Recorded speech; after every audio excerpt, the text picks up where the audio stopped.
ഇന്നത്തെ ചിന്തയ്ക്കായിട്ട് യിരെമ്യാ പ്രവചനത്തിൽ നിന്ന് ഒരു ഭാഗമാണ് ഞാൻ വായിക്കാനായിട്ട് ഉദ്ദേശിക്കുന്നത്. യിരെമ്യാ പ്രവചനം 36-ാം അധ്യായം 23-ാമത്തെ വാക്യം. യിരെമ്യാ 36:23. മൈക്കുള്ളവർ വായിച്ചാൽ നന്നായിരിക്കും, ഇല്ലെങ്കിൽ ഞാൻ വായിക്കുമെന്ന് ഭീഷണിപ്പെടുത്തിക്കൊള്ളുന്നു. ആരുടെയിലും ഇല്ല. ഓക്കെ. യഹൂദി 3-4 ഭാഗം വായിച്ച ശേഷം രാജാവ് എഴുത്തുകാരൻ്റെ ഒരു കത്തി കൊണ്ട് അത് കണ്ടിച്ച് ചുരുൾ മുഴുവനും നെരിപ്പോട്ടിലെ തീയിൽ വെന്തുപോകും വരെ നെരിപ്പോട്ടിൽ ഇട്ടുകൊണ്ടിരുന്നു. രാജാവാകട്ടെ ആ വചനങ്ങളൊക്കെയും കേട്ട ഭൃത്യന്മാരിൽ ആരെങ്കിലും ആകട്ടെ ഭയപ്പെടുകയോ വസ്ത്രം കീറുകയോ ചെയ്തില്ല. നമുക്ക് വീണ്ടും ദൈവമുഖത്തേക്ക് നോക്കാം. കർത്താവേ, ഞങ്ങൾക്ക് വീണ്ടും നിന്റെ സന്നിധിയിൽ കൂടി വരുവാൻ അങ്ങ് അവസരം തന്നതിനായിട്ട് സ്തോത്രം. രോഗങ്ങൾ കൊണ്ടും പ്രയാസങ്ങൾ കൊണ്ടും ഞങ്ങളുടെ തന്നെ സഹോദരങ്ങൾക്ക് പലർക്കും കടന്നു വരാൻ കഴിയുന്നില്ല. ഞങ്ങൾക്ക് കടന്നു വരാൻ കഴിഞ്ഞു എന്നുള്ളത് നിന്റെ കൃപയൊന്നു മാത്രമാണ്. ഈ ലോകം എത്രയോ നശ്വരവും എത്രയോ പ്രശ്ന കർത്താവെ സങ്കലിതവുമാണ്. ഞങ്ങളത് ഓർക്കുന്നു. എന്നാൽ ഞങ്ങൾക്ക് ഇങ്ങനെ തരുന്ന അവസരങ്ങൾ ശരിക്കും ഉപയോഗിപ്പാൻ നീ ഞങ്ങളെ സഹായിക്കണം. ശരിക്കും ഹൃദയംഗമായി അങ്ങയെ ആരാധിക്കാൻ, അതുപോലെ കർത്തൃമേശയിലൂടെ അങ്ങയുടെ മരണപുനരുത്ഥാനങ്ങളെയും കഷ്ടാനുഭവത്തെയൊക്കെ ശരിക്കും ഓർക്കുവാൻ ഈ ദിവസങ്ങളിലും വരുന്ന ദിവസങ്ങളിൽ നീ അനുവദിക്കുന്ന സമയങ്ങളിലൊക്കെ ഇടയാകേണ്ടതിനായിട്ട് ഞങ്ങൾ പ്രാർത്ഥിക്കുന്നു. മാത്രമല്ല, വചനം കേൾക്കാനും ഞങ്ങൾക്ക് ലഭിക്കുന്ന അവസരം എത്രയോ വലിയതാണ്. അതുകൊണ്ട് കർത്താവെ, വചന ശുശ്രൂഷയും ഗൗരവകരമായിട്ട് എടുക്കുവാനും കേൾക്കുന്ന ഓരോ വാക്കുകളോടും പ്രതികരിപ്പാനും ഇടയാണമേ. നിന്റെ ദാസനും കൃപ തരണം. ക്രൂശിനും മറിഞ്ഞു നിന്നുകൊണ്ട് ശുശ്രൂഷിപ്പാൻ ഇടയാകണം. തൊണ്ടയുടെ പ്രശ്നമൊക്കെ ഉണ്ട്. അതിലൊക്കെ ഉപരിയായിട്ട് നിന്റെ കൃപ കർത്താവെ വ്യാപരിക്കുമല്ലോ. അങ്ങയെ സ്തുതിക്കുന്നു. ഇന്ന് ക്രൂശിന് മറിഞ്ഞു നിന്ന് ശുശ്രൂഷിപ്പാൻ ഇടയാക്കണമേ. കേൾക്കുന്ന ഞങ്ങളെല്ലാവരോടും അങ്ങ് പ്രതിവാദിക്കണമേ എന്ന് പ്രാർത്ഥിക്കുന്നു. യേശുക്രിസ്തുവിൻ്റെ മഹോന്നത നാമത്തിൽ തന്നെ. സഹോദരന് ഒരു ബൈബിൾ റീഡിംഗ് സ്കീമിനെ കുറിച്ച് പറഞ്ഞിരുന്നല്ലോ. അപ്പം ആ ബൈബിൾ റീഡിംഗ് സ്കീമുമായിട്ട് ബന്ധപ്പെട്ട ഒരു ചിന്ത തന്നെയാണ് ഇന്നുള്ളത്. ഇവിടെ നമ്മൾ ഈ ഇസ്രയേലിൻ്റെ യഹൂദയുടെ ചരിത്രത്തിലെ ഏറ്റവും അവസാന കാലത്ത്, യഹോയാക്കീൻ എന്ന് പറഞ്ഞ ഒരു രാജാവിൻ്റെ കാലത്ത്, അല്ലെങ്കിൽ ബാബേൽ പ്രവാസത്തിൻ്റെ തൊട്ടു മുമ്പേ സംഭവിച്ച ഒരു സംഭവത്തെക്കുറിച്ചാണ് നമ്മൾ വായിക്കുന്നത്. ഈ 23-ന്റെ മുൻപിലുള്ള ഭാഗങ്ങളൊക്കെ നമ്മൾ വായിക്കുമ്പോൾ ഭയങ്കരമായിട്ട് ജനകമാണ്. ഈ ജനങ്ങളെല്ലാം ആകെ തകർന്നടിഞ്ഞു കിടക്കുക. ഇവര് കഴിഞ്ഞ അനേക വർഷങ്ങളായിട്ട് ദൈവത്തെ അനുസരിക്കാത്തത് കാരണം ദൈവം ഇവരെ ശിക്ഷിക്കാനായിട്ട് പോവുക. ഒരു കണക്ക് ഇങ്ങനെ നമ്മൾ ചിന്തിച്ചാൽ ഏകദേശം BC 1500 അടുപ്പിച്ച് ദൈവം ന്യായപ്രമാണം കൊടുത്തു. ന്യായപ്രമാണത്തിൽ ഇവരോട് പറഞ്ഞു, നിങ്ങൾ മര്യാദക്കാരായിട്ട് ജീവിക്കണം, നിങ്ങൾ ശബത്ത് ആചരിക്കണം, ദേശത്തിനും ഒരു ശബത്ത് വേണം, എല്ലാ 7 വർഷത്തിലും ഒരു വർഷം അല്ലെങ്കിൽ 7-ാം വർഷം ദേശം മുഴുവന് കൃഷിയില്ലാതെ ഇടണം. അന്ന് ദേശത്തിലെ അനാഥനും വിധവയ്ക്കും പരദേശിക്കും നിങ്ങൾക്കും ഒക്കെ താനേ വിളയുന്നതും പടുവിത്തുകളെ വിളയുന്നതും ഒക്കെ നിങ്ങൾ ആസ്വദിക്കണം. അങ്ങനെ ഒരു വർഷം ദേശത്തിന് മുഴുവൻ നിങ്ങൾ ശബത്ത് കൊടുക്കണം. ഇങ്ങനെയുള്ള കൽപ്പനകളൊക്കെ കൊടുത്തു. നമ്മൾ ഈ കാര്യങ്ങളൊക്കെ ആവർത്തന പുസ്തകം 26, 27, 28 അധ്യായങ്ങളിലൊക്കെ വായിക്കുന്നുണ്ട്. ദൈവം നല്ല പ്രമാണങ്ങളൊക്കെ കൊടുത്തു. ഈ പ്രമാണങ്ങൾ കൊടുത്ത കൂട്ടത്തിൽ ഒരു കാര്യം കൂടെ പറഞ്ഞു, ഈ കാര്യങ്ങൾ ചെയ്തില്ലെങ്കിൽ ഞാൻ നിങ്ങളെ തീർച്ചയായിട്ടും ശിക്ഷിക്കും, നിങ്ങളെ ഞാൻ വെറുതെ വിടത്തില്ല. അങ്ങനെ മുന്നോട്ട് പോകവേ ഒരു 400 വർഷങ്ങളൊക്കെ കഴിഞ്ഞപ്പോഴത്തേക്ക് ഇവര് ആകപ്പാടെ ഒരു 310 വർഷങ്ങൾ കഴിഞ്ഞപ്പോഴത്തേക്ക് ഇവരാകപ്പാടെ അപച്യുതിയുടെ പരാജയത്തിന്റെ പടുകുഴിയിലേക്ക് വീണു. അങ്ങനെ BC 1094 ഇവരുടെ അന്നത്തെ തലസ്ഥാനമായിരുന്ന ശീലോവ് നശിപ്പിച്ചു കളഞ്ഞു ദൈവം. ശീലോവ് നശിപ്പിച്ചു കളഞ്ഞു. പെട്ടകം പിടിക്കപ്പെട്ടു. ഏലിയുടെ കാലത്ത് നടന്ന കാര്യങ്ങളൊക്കെ നമ്മൾ ന്യായാധിപന്മാരിൽ വായിക്കുന്നുണ്ട്. അപ്പം ദൈവം പറഞ്ഞു, നിങ്ങൾ എൻ്റെ പ്രമാണങ്ങൾ അനുസരിച്ചേ മതിയാകൂ. ഇത് നിങ്ങൾക്ക് അനുസരിക്കാനായിട്ട് തന്നതാണ്.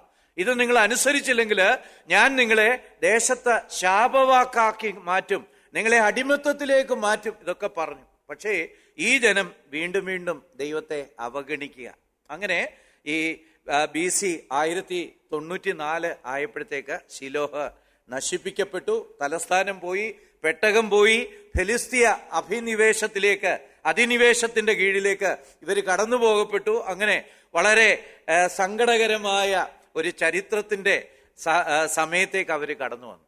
അതിനുശേഷവും ഇവരുടെ ജീവിതത്തിൽ പുരോഗതി ഒന്നും ഉണ്ടായില്ല. പിന്നീട് BC 1000 അടുപ്പിച്ച് ദാവീദ് വന്നു. അത് കഴിഞ്ഞ് ശലോമോൻ വന്നു. BC 900 അടുപ്പിച്ചൊക്കെ ശലോമോന്റെ കാലമൊക്കെ കഴിയാറായി. വീണ്ടും ജനം അധോഗതിയിലേക്ക് പോവുക. അപ്പോഴ് പ്രവാചകന്മാര് ഈ ശീലോഹിനെ എടുത്ത് അവരോട് പറയുന്നുണ്ട്, കണ്ടോ, പണ്ട് ഞാൻ പറഞ്ഞത് നിങ്ങൾ കേൾക്കാഞ്ഞത് കൊണ്ട് ഞാൻ ശീലോഹില് ചെയ്ത പ്രവൃത്തി നിങ്ങൾ കണ്ടോ, നിങ്ങളുടെ പെട്ടകം പിടിക്കപ്പെട്ടത് കണ്ടോ, നിങ്ങളുടെ അടിമത്തത്തിലേക്ക് പോകപ്പെട്ടത് കണ്ടോ, അതുകൊണ്ട് ഇനിയെങ്കിലും ശ്രദ്ധിക്കണം. നമ്മൾ യിരെമ്യാപ്രവചനത്തില് 7-ാം അധ്യായത്തിലൊക്കെ അത് വായിക്കുന്നുണ്ട്. ഈ ശീലോഹിനെ പോലെ ഞങ്ങൾ നിങ്ങളുടെ ദേശത്തെ ആക്കിക്കളയും, അതുകൊണ്ട് ബീവേർ, സൂക്ഷിക്കണം, എന്നെ ഭയപ്പെടണം, എന്റെ കൽപ്പനകള് അനുസരിക്കണം. പക്ഷേ ഈ ജനം കൂട്ടാക്കിയില്ല.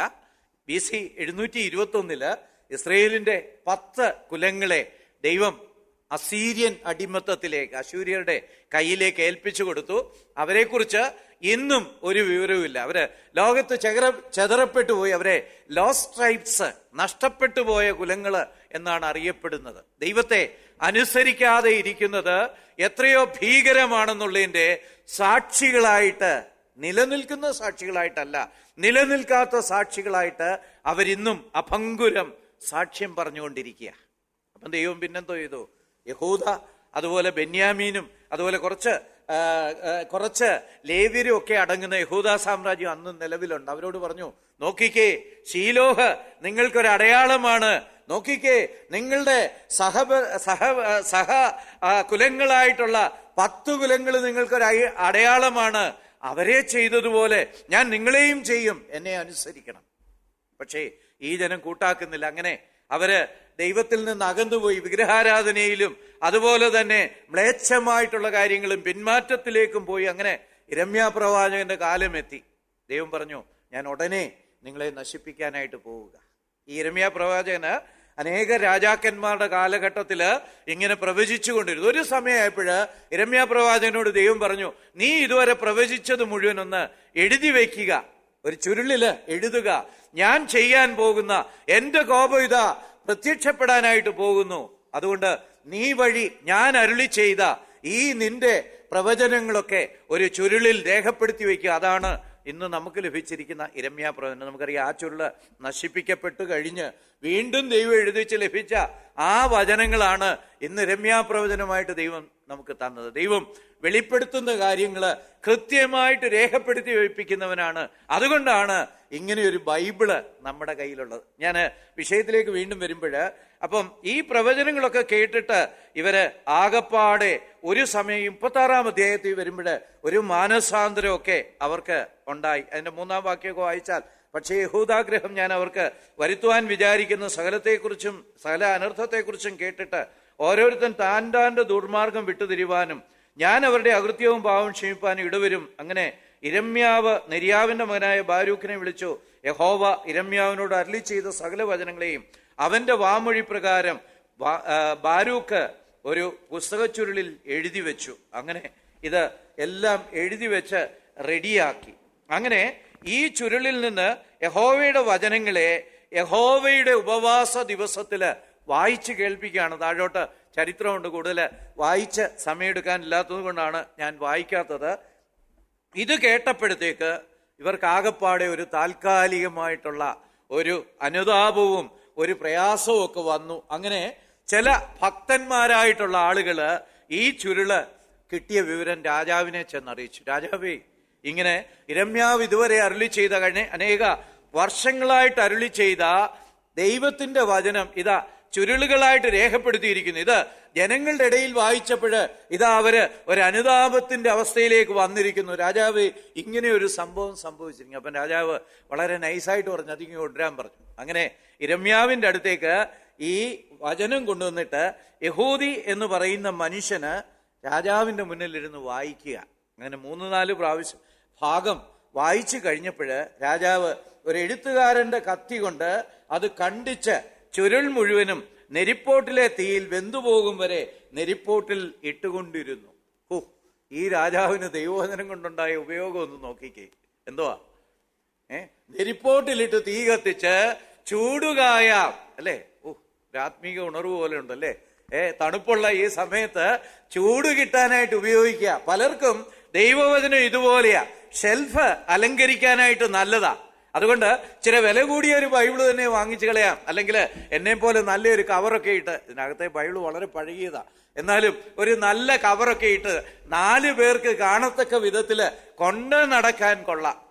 പക്ഷേ ഇത് നോക്കിക്കേ, ഈ മനുഷ്യന് അത് കത്തിച്ച് നെരിപ്പോട്ടിലിട്ട് തീ കാഞ്ഞുകൊണ്ടിരിക്കുക. എന്താ? ദൈവവചനം. ഇരമ്യാവ് മുഖാന്തരം പറഞ്ഞ ദൈവവചനം. ഇതാ വരുന്നു ദൈവത്തിന്റെ ന്യായവിധി. നിങ്ങളെ ന്യായവിധി കേൾപ്പിക്കാനായിട്ട് പോകുന്നു. നിങ്ങൾ ബാബേലിലേക്ക് പോകാനായിട്ട് പോകുന്നു. 70 വർഷം ബാബിലോണിയൻ അടിമത്തത്തിലേക്ക് നിങ്ങൾ കടന്നു പോകാൻ പോകുന്നു. സൂക്ഷിച്ചോ, നിങ്ങളെ തകർക്കാനായിട്ട് പോവുക. എന്തേ ഈ 70 വർഷം? ചിന്തിച്ചിട്ടുണ്ടോ? ഇത് ഈ 70 വർഷം ഈ ശീലോഹ നശിപ്പിച്ചത് ശേഷം ഒരു 490 വർഷം കഴിഞ്ഞാണ് ഈ ബാബിലോൺ എക്സൈൽ വരുന്നത്. 490, 1094 കഴിഞ്ഞ ഒരു 490 വർഷം കഴിഞ്ഞാണ് ഈ എക്സൈൽ വരുന്നത്, ഈ ബാബേലിലേക്ക് അടിമകളായിട്ട് പോകുന്നത്. അപ്പൊ അതിന് വല്ല പ്രാധാന്യമുണ്ടോ? കണക്ക് വല്ലതും മനസ്സിലേക്ക് വരുന്നുണ്ടോ? ഈ 490 വർഷം 7 ആണ്ട് ശബത്തുകൾ ആചരിക്കണമായിരുന്നു. 70 ആണ്ട് ശബത്തുകൾ ആചരിക്കണമായിരുന്നു. എല്ലാ 7 വർഷത്തിനും ഒന്ന് വെച്ച്. അങ്ങനെയാണെങ്കിൽ ഒരു 70 വർഷം ഇവര് ഈ ശീലോഹ് കഴിഞ്ഞിട്ട്, ദൈവം വാൺ ചെയ്ത് കഴിഞ്ഞിട്ട്, ദൈവം ഇവരെ കഠിനമായിട്ട് ശിക്ഷിച്ച് ചെതറിച്ച് ഇവരുടെ പെട്ടകം പിടിക്കപ്പെട്ട് കഴിഞ്ഞിട്ടുള്ള പിന്നെയും 470 വർഷം അടിമത്തത്തിലേക്ക് ജീവിച്ചത് കൊണ്ട് 490 വർഷം കഴിഞ്ഞപ്പോൾ അതിന് പകരമായിട്ട് 70 വർഷം ഇതാ ദേശം വിശ്രമിക്കാൻ പോവുക. നിങ്ങൾക്ക് ഈ ദേശത്തിന് ശബത്ത് കൊടുക്കാൻ മനസ്സില്ലെങ്കിൽ ഞാൻ കൊടുത്തോളാം. ബലമായിട്ട് ശബത്ത് കൊടുക്കാൻ തയ്യാറില്ലാത്തവന്, ദൈവകൽപ്പന അനുസരിക്കാൻ തയ്യാറില്ലാത്തവന് ഞാൻ അതിന് അവസരം കൊടുത്തുകൊള്ളാം. ദൈവം ഇവരെ അയക്കാനായിട്ട് പോവുക. അപ്പൊ ഈ വചനം ഇങ്ങനെ തീയിലിട്ട് ചുട്ടുകളഞ്ഞ് അതിന്റെ ചൂട് ആസ്വദിച്ച് രസിച്ചിരിക്കുന്ന ഒരു രാജാവിനെയാണ് നമ്മളിവിടെ കാണുന്നത്. ഇത് ഒരു വല്ലാത്ത കാര്യമാണ് അല്ലേ? നമ്മളിങ്ങനെയൊക്കെ ചെയ്യുമോ? നമ്മൾ തീർച്ചയായിട്ടും വചനം കത്തിച്ച് വെക്കത്തില്ല, വചനം കത്തിച്ച് കളയത്തില്ല. അലമാരയെ അലങ്കരിക്കാനൊക്കെ ഉപയോഗിക്കുമെങ്കിലും അതിനപ്പുറം നാശമൊന്നും ചെയ്യത്തില്ല. എന്നാൽ നമ്മൾ ഈ ദൈവവചനത്തെ അവഗണിക്കുന്നത് വാസ്തവത്തിൽ ഇതിന് തുല്യമല്ലേ? അല്ലയോ? ബൈബിൾ സൊസൈറ്റി ഒരു 400 രൂപ 500 രൂപ മുടക്കി പ്രിന്റ് ചെയ്ത പുസ്തകം 120 രൂപയ്ക്ക് മേടിച്ച് നമ്മുടെ ഷെൽഫിൽ വെച്ചിട്ട് നമ്മൾ ചാകുന്നത് വരെയും അത് വായിക്കാതെ ഇരിക്കുന്നുവെങ്കിൽ ഈ രാജാവുമായിട്ട് നമുക്ക് വലിയ വ്യത്യാസം വല്ലതും ഉണ്ടോ? അതാ ഞാൻ പറഞ്ഞ ഇന്നത്തെ സന്ദേശമായിട്ട്, ഇന്നത്തെ അനൗൺസ്മെന്റുമായിട്ട് കണക്റ്റഡ് ആണ്. ഒരു വർഷം ഒരു പ്രാവശ്യമെങ്കിലും വചനം വായിച്ച് തീർക്കാത്ത ഒരാൾക്ക് ഞാൻ ഈ വചനത്തോട് വിശ്വാസ്യത കാണിക്കുന്നു എന്ന് പറയാൻ കഴിയുമോ? മൊബൈല് ചുരണ്ടാൻ ഒരു ദിവസം എത്ര മണിക്കൂർ എടുക്കുന്നുണ്ടായിരിക്കും അല്ലേ? നമ്മൾ എത്രയോ സമയമല്ലേ ഇങ്ങനെ മൊബൈൽ ചുരണ്ടിക്കൊണ്ടിരിക്കുക. ഈയിടെ ഒരു കുഞ്ഞിനെ കണ്ടു, അവള് മൊബൈൽ എടുത്തിട്ട് ഇങ്ങനെ അവിടെ ഇവിടെയൊക്കെ കുത്തുന്ന ഓരോ സാധനങ്ങൾ വരുന്ന കണ്ടു. നമ്മളും ഒട്ടും മോശമല്ല അല്ലേ? തിരുവചനം ലഭ്യമായിട്ടും അത് അവഗണിക്കുകയാണെങ്കിൽ, അത് വായിക്കാതിരിക്കുകയാണെങ്കിൽ ഞാനും നിങ്ങളും ഈ യെഹോയാക്കീനേക്കാളും ഒട്ടും മെച്ചമല്ല. ദൈവം അനുഗ്രഹീതമായ വചനം തന്നിരിക്കുക, നമ്മളെ നറീഷ് ചെയ്യുവാനായിട്ട്, നമുക്ക് പുഷ്ടി ലഭിക്കാനായിട്ട്, അനുസരിക്കാനായിട്ട്, വിപത്തുകളിൽ നിന്ന് ഓടി അകലാനായിട്ട് അതിശ്രേഷ്ഠമായ വചനം ദൈവം അരുളി തന്നിരിക്കുക. പക്ഷേ ഇത് വായിക്കുകയില്ല എന്ന് വാശി പിടിച്ചാൽ നമ്മൾ ഈ യെഹോയാക്കീനേക്കാളും വ്യത്യാസമുള്ളവരാണോ? നമുക്കൊരു വാക്യം വായിക്കാം. 2 തിമോഥെയോസ് 3:15. നമുക്ക് എല്ലാവർക്കും വളരെ പരിചിതമായിട്ടുള്ള ഒരു വാക്യമാണല്ലോ. നീ പഠിച്ചും നിശ്ചയം പ്രാപിച്ചും ഇരിക്കുന്നതിൽ നിലനിൽക്കുക. ഓക്കെ, ഇത് പഠിച്ച് നിശ്ചയം പ്രാപിക്കാനായിട്ട് തന്നിരിക്കുന്നതാ. പക്ഷേ വായിക്കത്തില്ല, ധ്യാനിക്കത്തില്ല, ചിന്തിക്കത്തില്ല. അതിന് നമുക്ക് പല എക്സ്ക്യൂസ് ഉണ്ട്. I am too busy. Too busy to do what? ചവറ് ഭക്ഷിക്കാൻ അല്ലേ? അല്ലേ? ശരിയല്ലേ? ഈ ലോകത്തിന്റെ ചവറ് ഭക്ഷിക്കാനായിട്ട് ഞാൻ ഭയങ്കര ബിസി ആയതുകൊണ്ട് ഞാൻ വചനം വായിക്കാനായിട്ട് മെനക്കെടാൻ പോകുന്നില്ല. ഇപ്പൊ ഏതെങ്കിലും ഒരുത്തം പറയുക, ഞാൻ ടു ബിസിയാ, ഞാൻ ഭയങ്കര ധൃതിയില്ല, അതുകൊണ്ട് ഇനി ശ്വസിക്കണ്ടെന്ന് തീരുമാനിച്ചു. അങ്ങനെ ആരെങ്കിലും ചെയ്യുമോ? ഉണ്ടോ നമ്മുടെ കൂട്ടത്തിൽ? ഇന്ന് ഭയങ്കര ബിസി, അതുകൊണ്ട് ഇന്ന് രാവിലെ തൊട്ട് ശ്വസിക്കുന്നില്ല ഒരു ദിവസം, ആണോ? അയ്യോ, അതിനേക്കാളും അത്യാവശ്യമല്ലേ നീ ബലം പ്രാപിക്കാനും നിശ്ചയം പ്രാപിക്കാനുമായിട്ട് ദൈവം അത്ഭുതകരമായിട്ട് തന്നിരിക്കുന്ന ഈ തിരുവചനം വായിക്കത്തില്ലെങ്കിൽ, ഈ യിരെമ്യാ പ്രവാചകന് കണ്ണീരിന്റെ പ്രവാചകനായിരുന്നു, കഷ്ടതയുടെ പ്രവാചകനായിരുന്നു. അനേക തവണ മരണത്തെ മുന്നിൽ കണ്ടുകൊണ്ട് വിശ്വസ്തമായിട്ട് ദൈവവചനം അരുളി ചെയ്തപ്പോഴ്, അല്ലയോ യെഹോയാക്കീനെ, നിനക്കിത് കത്തിച്ചു കളയാനുള്ളതാണോ? നമുക്ക് ഈ വചനം എങ്ങനെ ഇരിക്കുന്നു? മനോഹരമായ ബൈബിൾ ക്ലാസ്സുകളുണ്ടല്ലേ? കഴിഞ്ഞോണം ബാബു സാറിന്റെ ബൈബിൾ ക്ലാസ് വളരെ നല്ലതായിരുന്നു. പുതിയ പുതിയ ഒരുപാട് കാര്യങ്ങൾ ഗ്രഹിക്കാനുണ്ട്. അതൊന്നും എനിക്കൊരു വിഷയവുമല്ല. അങ്ങനെ പലരും പലയിടത്തും ബൈബിൾ പഠിപ്പിക്കും. എനിക്കെന്നാ അത്? എനിക്ക് എൻ്റെതായ ഒരുപാട് സ്കെഡ്യൂൾസ് ഉണ്ട്, ഒരുപാട് അജണ്ടകളുണ്ട്. ആണോ? ഈ ദൈവവചനത്തെ അവഗണിക്കുന്നതും ഈ യെഹോയാക്കീൻ ഇതിനെ കത്തിച്ചു കളഞ്ഞതും തമ്മിൽ വലിയ വ്യത്യാസമൊന്നുമില്ല. എൻ്റെ ജീവകാലത്ത് ഈ ബൈബിളിലുള്ള അനേക ഭാഗങ്ങള് എനിക്ക് ഒരു പ്രാവശ്യം പോലും വായിക്കാൻ കഴിഞ്ഞിട്ടില്ലെങ്കിൽ, ദൈവത്തിന്റെ അരുളപ്പാട് കേൾക്കേണ്ട അരുളപ്പാട് ഞാൻ കേൾക്കാതെ മരിച്ചു പോയെങ്കിൽ, ഈ യെഹോയാക്കീനേക്കാളും വലിയ വ്യത്യാസം ഉണ്ടെന്ന് ഒന്നും എനിക്ക് തോന്നുന്നില്ല. അപ്പോഴ് ഈ കേൾക്കേണ്ട വചനത്തെ നമ്മൾ അനുസരിക്കാതെ ഇരുന്നാൽ വലിയ പ്രശ്നം. അതുപോലെ കേട്ട വചനത്തെ നമ്മുടെ ജീവിതത്തിന്റെ കേന്ദ്രമാക്കി വെച്ചില്ലെങ്കിൽ, നമ്മുടെ ജീവിതത്തിന്റെ തത്വശാസ്ത്രമാക്കി വെച്ചില്ലെങ്കിൽ, അപ്പോഴും പിന്നെ ഇത് കേട്ടിട്ടും കാര്യമൊന്നുമില്ല, അല്ലേ? ശരിയല്ലേ? വചനം കേട്ടിട്ട് അത് നമ്മുടെ ജീവിതത്തിന്റെ കേന്ദ്ര വിഷയമായിട്ട് മാറുന്നില്ല എങ്കിൽ ഈ യെഹോയാക്കീൻ കത്തിച്ചു കളഞ്ഞതുമായിട്ട് വലിയ വ്യത്യാസമൊന്നുമില്ല. കേട്ടിട്ടാ കളയുന്നതേ ഉള്ളൂ. ഒരു കൂട്ടര് കേൾക്കാനേ മെനക്കെടുന്നില്ല, വേറൊരു കൂട്ടര് കേട്ടിട്ട് കത്തിച്ചു കളയുന്ന ഈ യെഹോയാക്കീനെ പോലെയാ. നമുക്ക് സങ്കീർത്തനം 119:92 വാക്യം ഒന്ന് വായിക്കാം. സങ്കീർത്തനം 119:92. നിന്റെ ന്യായപ്രമാണം എന്റെ പ്രമോദമായിരുന്നില്ലെങ്കിൽ ഞാൻ എന്റെ കഷ്ടതയിൽ നശിച്ചു പോകുമായിരുന്നു. അടുത്തവങ്ങളുടെ, ഞാൻ ഒരു നാളും നിന്റെ പ്രമാണങ്ങളെ മറക്കയില്ല, അവയെ കൊണ്ടല്ലോ നീ എന്നെ ജീവിപ്പിച്ചിരിക്കുന്നത്. അയ്യോ, എന്റെ ജീവൻ അധിഷ്ഠാനം ഈ തിരുവചനമാ. ഇത് ദൈവം വളരെ അത്ഭുതകരമായിട്ട് അറ്റസ്റ്റ് ചെയ്ത് എനിക്ക് തന്നിരിക്കുക. എന്തോ അറ്റസ്റ്റ് ചെയ്ത് തന്നിരിക്കുന്നത്? ഇതെന്റെ വചനം തന്നെയാണെന്ന് ഏത് മരമണ്ടനും മനസ്സിലാകത്തക്ക വിധത്തില് ദൈവം വെളിപ്പെടുത്തി തന്നേക്കുക. ആ സീനായി മലയിലേക്കൊന്ന് നോക്കിക്കേ. 30 ലക്ഷം ആളുകള് ചുറ്റും ഇങ്ങനെ മുകളിലോട്ട് നോക്കി നിൽക്കുക. ദൈവം ആ മലയുടെ മുകളിലേക്ക് ഇറങ്ങി വന്നിട്ട് ഈ ജനത്തോട് സംസാരിക്കുക. ഭയങ്കര ഇടിമിന്നലുണ്ട്, ഭയങ്കര ഘോരശബ്ദമുണ്ട്. സങ്കീർത്തനങ്ങളിൽ നമ്മൾ വായിക്കുന്നുണ്ട്. 68-ാം സങ്കീർത്തനത്തില് ഭയങ്കര മഴ പെയ്യുക, പർവ്വതമാണെങ്കിൽ നിന്നാളിക്കത്തുക. ഏത് കാഴ്ചശക്തി ഉള്ളവനും ഇത് തീർച്ചയായിട്ടും കണ്ട് ഇതാ ദൈവം വന്ന് അരുളി ചെയ്തതാണ് ഈ തിരുവചനം എന്ന് മനസ്സിലാക്കാനുള്ള സകല സാധ്യതകളുമുണ്ട്. നീ കാഴ്ചശക്തി ഇല്ലെങ്കിലും പ്രശ്നമില്ല. കേൾവി ശക്തി വഴി ഇതാ ഭയങ്കര ഇടിമുഴക്കവും മിന്നലും വലിയ ശബ്ദവും ഒക്കെ കൊണ്ടാണ് ദൈവം തന്റെ വചനത്തെ അരുളി ചെയ്യുന്നത്.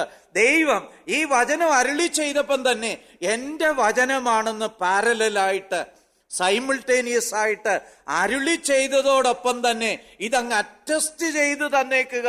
ഇതെന്റെ വചനമാണെന്ന് വെളിപ്പെടുത്തി തന്നേക്കുക. പക്ഷേ ജനത്തിന് ഇത് വേണ്ട. വചനം വായിക്കുന്നതിനോടൊക്കെ പുച്ഛമാണ്. ആ സമയത്തൂടെ വേറെ എന്തെങ്കിലും ചെയ്യാൻ പറ്റിയാലോ. ഞങ്ങളുടെ നാട്ടില് യാക്കോബായിൽ നിന്ന് ഒരു സഹോദരൻ രക്ഷിക്കപ്പെട്ടു വന്നു. അപ്പം പുള്ളി ഒരു കൺവെൻഷൻ പോയി. അന്ന് 30 രൂപയും കണ്ടാണ് നമ്മുടെ ഇപ്പോഴത്തെ മലയാളം ബൈബിളിന്. അദ്ദേഹം ഒരു ബൈബിളും കൊണ്ട് വീട്ടിൽ ചെന്നപ്പോൾ അദ്ദേഹത്തിൻ്റെ അമ്മച്ചി, അവര് അന്നും അവിശ്വാസിയാണ്, അമ്മച്ചി ചോദിച്ചടാ മോനെ, ഈ 30 രൂപയ്ക്ക് എത്ര മത്തി കിട്ടുമായിരുന്നു? എത്ര മത്തിയല്ലേ. ഈ സ്ത്രീക്ക് ഈ മത്തിമീന ബൈബിളിനേക്കാളും വാല്യബിള്. നമുക്കും ഇത് തന്നെയല്ലേ. ഭൗതികമായിട്ടുള്ള അനേക കാര്യങ്ങള് നമുക്ക് ഈ ബൈബിളിന്റെയും വചനത്തെക്കാളും പ്രധാനമായതുകൊണ്ട് ബൈബിള് വായിക്കാനോ വചനം പഠിക്കാനോ ധ്യാനിക്കാനായിട്ടോ ബൈബിൾ ക്ലാസ്സിന് വരാനായിട്ടോ കൂട്ടായ്മകൾക്ക് വരാനായിട്ടോ മനസ്സില്ല. അതാണ് മത്തി എക്കണോമിക്സ്. ആണോ ഈ പ്രശ്നം നമുക്കും ഉണ്ടോ? നമ്മളൊന്ന് പരിശോധിച്ചു നോക്കണം. ഈ തിരുവചനം എൻ്റെ ജീവിതത്തിന്റെ കേന്ദ്രമായിട്ട് തീരണം. ഇനിയും മറ്റൊരു പ്രശ്നം കൂടെ വരാം. ഈ വചനം കേട്ടിട്ട് നമ്മളെ തന്നെ പരിശോധിക്കാനായിട്ട് വിസമ്മതം പ്രകടിപ്പിക്കാം. ഇത് മത്തായിയുടെ സുവിശേഷം 5-ാം അധ്യായത്തിൽ കാണുന്നുണ്ട്. റോമാലേഖനം 14, യാക്കോബ് 1:25-26 ഈ ഭാഗങ്ങളിലൊക്കെ കാണുന്നുണ്ട്. സമയക്കുറവ് കാരണം ഞാൻ വായിക്കുന്നില്ല. ഈ വചനം കേട്ടു, ശ്രദ്ധിച്ചു, ബട്ട് റിഫ്യൂസ് ടു ചേഞ്ച്. വ്യതിയാനം വരുത്താനായിട്ട് മടിയ. രാജാതിരാജാവ് എപ്പം കൽപ്പിച്ചാലും അപ്പം അനുസരിക്കാൻ ബാധ്യസ്ഥര അല്ലേ. നമ്മൾ ഈ തിരുവല്ല ജംഗ്ഷൻ കൂടെ പോകുമ്പോഴേ ഒരു പോലീസുകാരൻ സാറങ്ങോട്ടൊന്ന് മാറിപ്പോയേ എന്ന് പറഞ്ഞാൽ അല്ലേ, നമ്മൾ അടുത്ത പറമ്പിൽ കൂടെ കയറിപ്പോവും. ശരിയല്ലേ സ്പർജൻ സാറേ? ജനത്തിന് പോലീസിനെയൊക്കെ വലിയ പേടിയാ. രാജാതി രാജാവായ സർവശക്തനായ ദൈവം അരുളി ചെയ്ത വിഷയമല്ല. ദൈവം നമ്മളോട് സംവേദിക്കാത്തത് കൊണ്ടാണോ ദൈവജനം ചേഞ്ച് ഇല്ലാത്തവരായി തീരുന്നത്? ആണോ? നമുക്കങ്ങനെ ഏതായാലും പറയാൻ പറ്റില്ല. പറ്റുമോ? ഇടിമുഴക്കം പോലെ എല്ലാ ഞായറാഴ്ചയും എല്ലാ ബൈബിൾ ക്ലാസ്സിനും എല്ലാ മീറ്റിങ്ങുകൾക്കും ദൈവവചനം കേൾക്കുന്നുണ്ട്. ഇത് കേട്ടാലും ഇതിനകത്തെ കാര്യങ്ങളൊന്നും എന്നെ ബാധിക്കാതെ വണ്ണം നമ്മള് റെസിസ്റ്റൻസ് ഉള്ളവരാണോ? നമ്മള് അതിന് വിസമ്മതിക്കുന്നവരാണോ? നമ്മളെ തന്നെ പരിശോധിക്കേണ്ട ആവശ്യമുണ്ട്. ഈ തിരുവചനം പ്രതികരിക്കാനുള്ളതാ, ചേഞ്ച് ചെയ്യാനുള്ളതാ. ദൈവം സംസാരിച്ചാലുടൻ എൻ്റെ ഹൃദയത്തോടാണ് ഈ സംസാരിച്ചതെന്ന് ഒരു ചിന്ത ഹൃദയത്തിലൂടെ വന്നാലുടൻ അതിനനുസരിച്ചുള്ള തീരുമാനമെടുക്കുക. Change then and there. ഒരു സാധാരണ പോലീസുകാരനെ അനുസരിക്കാൻ മനസ്സുള്ള നമുക്ക് അല്ലേ, രാജാതിരാജാവായ കർത്താവായ സ്വർഗസ്ഥനായ ദൈവം വന്ന് അരുളി ചെയ്ത വചനം കേട്ടാലും അതനുസരിക്കാൻ മനസ്സില്ല, എന്തോ ചെയ്യും? പിന്നെ ഇങ്ങനെ വലിയ വചനം കേട്ടാൽ നമ്മൾ എന്നോ ചെയ്യണം? തീയിലിട്ട് ചുട്ടുകളയല്ല വേണ്ടേ അല്ലേ? ഇത് നമ്മൾ പങ്കുവയ്ക്കാനും ബാധ്യസ്ഥര. ഇരമ്യ 20:8-9 നമ്മളത് വായിക്കുന്നുണ്ട്. ഈ തിരുവചനം പങ്കുവയ്ക്കേണ്ട ആവശ്യമുണ്ട്. ഇത് ഇത്രയേറിയ വലിയ വചനമായതുകൊണ്ട്, വിലയേറിയ വചനമായതുകൊണ്ട് ഇത് നമ്മൾ മറ്റുള്ളവരോട് പങ്കുവയ്ക്കുകയാണ് വേണ്ടത്. അല്ലയോ യെഹോയാക്കീനെ, നീ ഈ ചുരുള് കണ്ടു. ഈ ചുരുളില് ദൈവം കഴിഞ്ഞ ഒരു 10-50 വർഷത്തിലധികമായിട്ട് ദൈവം അരുളി ചെയ്ത വചനം നീ കേട്ടു. നീ എന്തോ ചെയ്യണം? ഖജനാവിന്ന് കുറെ കാശെടുത്തിട്ട് ഇതിന്റെ കോപ്പി എടുത്ത് അനേകർക്ക് കൊടുക്കണം. പ്രമുഖന്മാർക്കൊക്കെ. ഈ പ്രമുഖന്മാര് പലരും ഇന്ന് ദൈവത്തെ ഉപേക്ഷിച്ച നിലയിലാണ്. നമ്മൾ താഴോട്ട് വരുമ്പോൾ കാണും, ഇവരുടെ പ്രവാചകന്മാർ പലരും കള്ളപ്രവചനം നടത്തിക്കൊണ്ടിരിക്കുക. ഇവരുടെ പുരോഹിതന്മാര് പലരും ന്യായപ്രമാണം അനുസരിക്കാതെ ഇരിക്കുക. അപ്പൊ ഈ സന്ദർഭത്തില് ഈ രാജാവ് ചെയ്യേണ്ടിയിരുന്നത് ഈ ചുരുളുകൾ എടുത്ത് കുറെ കോപ്പികൾ എടുത്ത് അനേകർക്ക് കൊടുക്കുകയായിരുന്നു വേണ്ടത്. അയ്യോ ഈ പുള്ളി എന്തു മണ്ടനായിപ്പോയി അല്ലേ, അത് കത്തിച്ച് ചൂടുകാൻ. ഇനിയും നമുക്ക് ഈ പുള്ളിയുടെ സൈക്കോളജിയിലേക്കൊന്ന് വരാം. ഇത് മുഴുവൻ ചിന്തിക്കാൻ നേരമില്ല. ഏകദേശം യിരെമ്യാ പ്രവചനം മുഴുവനും വരുന്ന ഒരു വിഷയമാണിത്. എന്തായിരിക്കും ഈ പുള്ളി കത്തിക്കാൻ കാരണം? ദൈവം അരുളി ചെയ്ത ഈ വചനം കത്തിക്കാൻ എന്തായിരിക്കാം കാരണം? എന്തുകൊണ്ടാണ്? ഒന്ന്, ഇതിനകത്ത് ദൈവവുമായിട്ടുള്ള ഉടമ്പടി ലംഘനത്തെ കുറിച്ച് രേഖപ്പെടുത്തിയിട്ടുണ്ട്. ഒന്നാമതായിട്ട് ഇത് മുഴുവൻ, ഈ യിരെമ്യാവ് പറഞ്ഞത് മുഴുവൻ ഇവര് ദൈവത്തോട് ചെയ്ത ഉടമ്പടി ലംഘനത്തെ കുറിച്ചായിരുന്നു. അത് കേൾക്കാൻ ഇഷ്ടമില്ല. ആരെങ്കിലുമൊക്കെ പുകഴ്ത്തി പറഞ്ഞാൽ നമുക്ക് വലിയ ഇഷ്ടമല്ലേ? നിങ്ങളൊക്കെ ഉടമ്പടി ലംഘിക്കുന്നവരാ, എടുത്ത തീരുമാനം ലംഘിക്കുന്നവരാണ്, ഈ ദൈവത്തെ അനുസരിക്കേണ്ട പോലെ അനുസരിക്കുന്നില്ല. ഉടമ്പടി ലംഘനത്തെ കുറിച്ച് യിരെമ്യാവ് വീണ്ടും വീണ്ടും പറയുന്നുണ്ട്. അപ്പൊ അതുകൊണ്ട് ഇത് കേൾക്കാൻ അത്ര സുഖമില്ല. അതുകൊണ്ട് യിരെമ്യാവ് വേണ്ടാന്ന് വെക്കുക. പിന്നെ രണ്ടാമത്, ഈ യിരെമ്യാവ് പറഞ്ഞതിൽ ഒരു പ്രധാന കാരണം, നിങ്ങളുടെ റിലീജിയസ് സിംബൽസിന് ഒരു വിലയുമില്ല. നിങ്ങളുടെ ആത്മിക വിഷയങ്ങളുമായി ബന്ധപ്പെട്ട ചില സംവിധാനങ്ങളുണ്ടല്ലോ, അതിനൊരു വിലയില്ല. അദ്ദേഹം ടെമ്പിളിനെ കുറിച്ചൊക്കെയാ പറഞ്ഞു. പലപ്പോഴും ഇന്ന് ദൈവജനത്തിന് സഭാഹോള് വളരെ പ്രധാനമാ, ഞായറാഴ്ച അപ്പം മുറിക്കുന്നത് വളരെ പ്രധാനമാണ്, അങ്ങനെ ചില കാര്യങ്ങളൊക്കെ പ്രധാനമാ. അതൊക്കെ മതഭക്തിയുടെ അടയാളങ്ങളായിട്ട് പലപ്പോഴും മാറാറുണ്ട്. അത് ദൈവം അതിനുവേണ്ടി തന്നതല്ല, പക്ഷെ നമ്മൾ അതൊക്കെ നമ്മുടെ മതത്തിന്റെ അടയാളങ്ങളായിട്ട് മാറുന്നുണ്ട്. ഇവരുടെ മതത്തിന്റെ അടയാളമായിരുന്നു ടെമ്പിൾ, ദേവാലയം. കർത്താവിനെ ക്രൂശിച്ചപ്പോൾ ഒരാരോപണം എന്തായിരുന്നു? ഈ ആലയം പൊളിച്ച നിങ്ങൾ പൊളിപ്പിൻ, ഇവന് 3 ദിവസം കൊണ്ടത് പണിയുമെന്ന് പറഞ്ഞു. ദൈവദൂഷണമാ. ഈ ടെമ്പിൾ, ഈ ദേവാലയം, ഇത് വളരെ പ്രധാനമാണ്. പലപ്പോഴും വിശ്വാസികൾക്കും ഇങ്ങനെയുള്ള ചില അടയാളങ്ങളാ പ്രധാനം, അനുസരണമല്ല പ്രധാനം. അപ്പം അദ്ദേഹം ദേവാലയത്തിന്റെ അപ്രസക്തിയെക്കുറിച്ച് പറഞ്ഞു. അതുകൊണ്ട് അവർക്ക് ഇഷ്ടപ്പെട്ടില്ല, അതുകൊണ്ടുകൂടാണ് കീറിക്കളഞ്ഞത്. മൂന്നാമതായിട്ട് കള്ളപ്രവാചകന്മാരെ കുറിച്ച് പറഞ്ഞു, കള്ളപ്രവാചകന്മാർക്കുള്ള ശിക്ഷയെക്കുറിച്ച് പറഞ്ഞു. അന്ന് വില കള്ളപ്രവാചകന്മാർക്കാ. യഥാർത്ഥ പ്രവാചകനെ പലപ്പോഴും കിണറ്റി തള്ളിയിടുകയൊക്കെ ചെയ്യും. ചേറൊക്കെ നിറഞ്ഞ, ഈ യിരെമ്യാവിനെ തന്നെ ചേറ് നിറഞ്ഞ കിണറ്റി പിടിച്ചിട്ടു, അവിടെ കിടന്ന് ചാകട്ടെ എന്നും വെച്ച്. പിന്നെ അവിടെ ഉണ്ടായിരുന്ന ഒരു ഷണ്ടന് ഏതാണ്ട് ദൈവമൊക്കെ തോന്നി ഇങ്ങനെ രാജാവിനോടൊക്കെ റെക്കമെൻഡ് ചെയ്ത് യിരെമ്യാവിനെ രക്ഷിക്കുകയായിരുന്നു. പക്ഷെ കള്ളപ്രവാചകന്മാർക്ക് നല്ല സ്ഥാനമാണ്. അപ്പം ഈ കള്ളപ്രവാചകന്മാരെ കുറിച്ച് പറഞ്ഞു. അതുകൊണ്ട് ഇദ്ദേഹം ഇത് സ്വീകരിക്കുന്നില്ല.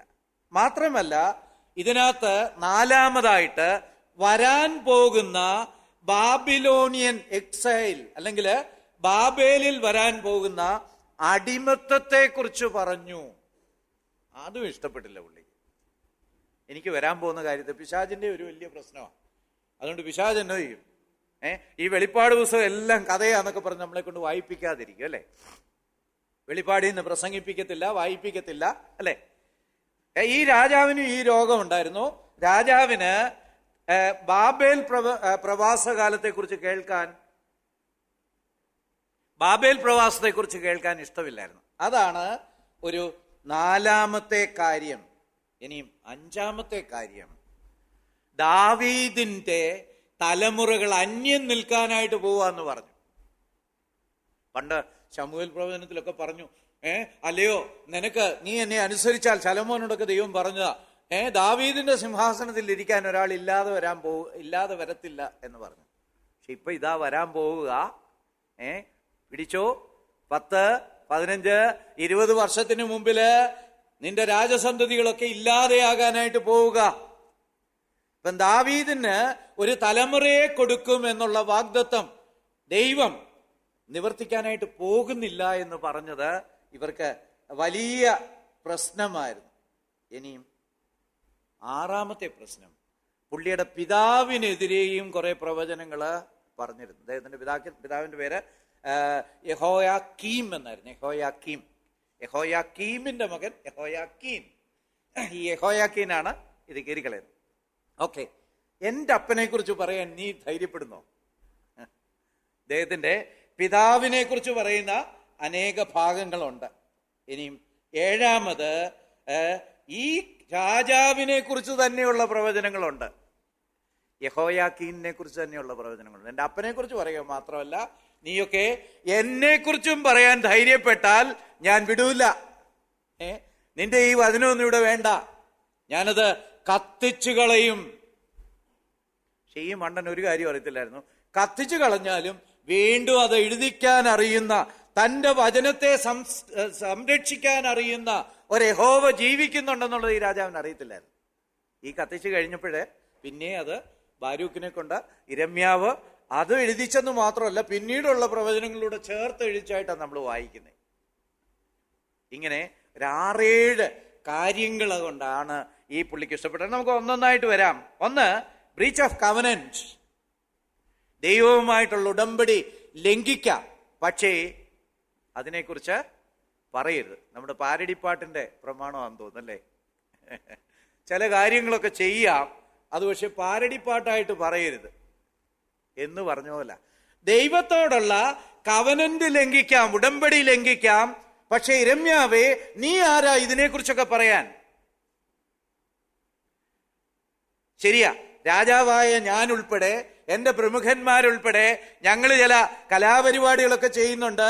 അതൊക്കെ ഉടമ്പടിക്കെതിരാ. ഞങ്ങൾ ചില ദൈവങ്ങളെയൊക്കെ ഉണ്ടാക്കി നമസ്കരിക്കുന്നുണ്ട്.